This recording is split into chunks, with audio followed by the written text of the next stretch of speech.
കൊലപാതകമല്ല.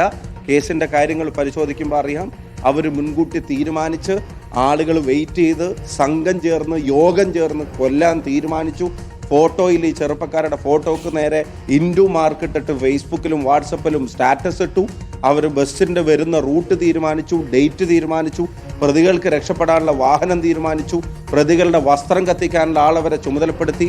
സ്റ്റേഷനിൽ നിന്നൊരു മുൻ MLA ജില്ലാ സെക്രട്ടേറിയറ്റ് അംഗം രണ്ടാം പ്രതിയെ ബലമായി പിടിച്ചിറക്കി കൊണ്ടുപോകുന്നത് വരെ ഉണ്ടായി. കംപ്ലീറ്റ്ലി പാർട്ടി തീരുമാനിച്ച്, പാർട്ടി തിരക്കഥ എഴുതി, പാർട്ടി സംവിധാനം ചെയ്ത്, പാർട്ടി നടത്തിയ കൊലപാതകമാണ് എന്നുള്ളത് ഇപ്പോൾ ഇതിലൂടെ വന്നിരിക്കുകയാണ്.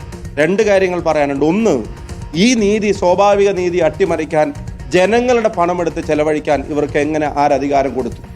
പൊതുഖജനാവിൽ നിന്ന് ജനങ്ങളുടെ നികുതി പണം കൊണ്ട്, ഞങ്ങൾ മുമ്പ് നിയമസഭയിലും പറഞ്ഞിട്ടുള്ളതാ, ഈ ശരത് ലാലിൻ്റെയും കൃപേഷിൻ്റെയും അച്ഛനും അമ്മയും ഉൾപ്പെടെ അവരുൾപ്പെടെ കൊടുക്കുന്ന നികുതി പണം കൊണ്ട് ഈ പ്രതികളെ രക്ഷപ്പെടുത്താൻ വേണ്ടി സുപ്രീം കോടതിയിൽ നിന്ന് വക്കീൽമാരെ കൊണ്ടുവന്ന് കോടികൾ ചെലവിട്ടത് അത് CPIM തിരിച്ചടക്കണം പൊതുഖജനാവിലേക്ക്.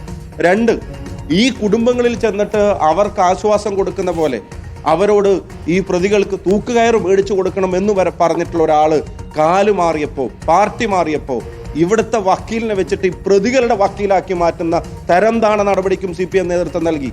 CK ശ്രീധരൻ ഈ വാദികൾക്ക് വേണ്ടി, ഈ കുടുംബത്തിന് വേണ്ടി കേസ് വാദിക്കാൻ വേണ്ടി നിന്നിരുന്ന ആളാണ്.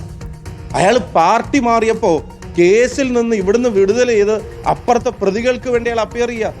ഏറ്റവും ഖേദകരമെന്ന് പറയട്ടെ, അയാൾ നേരിട്ട് കുടുംബങ്ങളിൽ ചെന്ന് ആശ്വസിപ്പിച്ച ആ അമ്മ നിങ്ങളിവിടെ ഇപ്പോൾ കണ്ടു, പ്രിയപ്പെട്ട ലതേച്ചിയും ബാലാമണി ചേച്ചിയും, അവരുടെ രണ്ടുപേരെയും കോടതിയിൽ ക്രോസ് ചെയ്യാൻ ഇദ്ദേഹം തയ്യാറായി എന്നുള്ളതാണ്. രണ്ട് പെങ്ങന്മാർ, അമൃതയും അതുപോലെ തന്നെ കൃഷ്ണപ്രിയയും, അവരെ കോടതിയിൽ വെച്ച് ക്രോസ് ചെയ്യാൻ ഈ പറയുന്ന